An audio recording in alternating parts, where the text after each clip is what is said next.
নমস্কার, আপনারা দেখছেন পিএনআর গ্রুপ থেকে রোজের মতো আরও একটা দাদাভাই জয়েন করলেন বেডরোল কাম ওবিএইচএস স্টাফ হিসাবে। তো চলুন দাদার সঙ্গে একটু কথা বলে নিই। দাদা, আপনার নামটা কি? জ্যোতি সোনার। জ্যোতি সোনার। আচ্ছা, কোথা থেকে এসছেন? কোচবিহার থেকে এসেছি। তো সুদূর কোচবিহার থেকে দেখতেই পাচ্ছেন দাদা আজকে এসছে। মানে কোচবিহার, জলপাইগুড়ি যারা পাহাড়ের লোক তারা চট করে কলকাতার লোককে বা নিচের লোককে, লোল্যান্ডের লোককে বিশ্বাস করে না, তাই তো? প্রচুর অবিশ্বাসের জায়গা, কারণ প্রচুর চিটিংবাজি, ফ্রডবাজি হয়েছে। তো সেই জায়গায় দাঁড়িয়ে তুমি দাদা কি বিশ্বাস ভরসায় এলে? আমি গত 2 মাস ধরে পিনারা গ্রুপে দেখছি, অ্যাড দেখছি, সব ভিডিও দেখছি।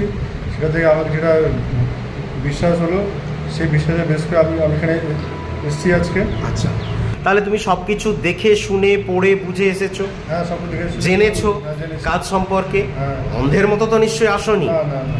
আজকে কি আমরা ফোন করে তোমার বাড়ি থেকে ডেকেছি যে তুমি বাড়ি থেকে চলে আসো, কাজ করাবো? না।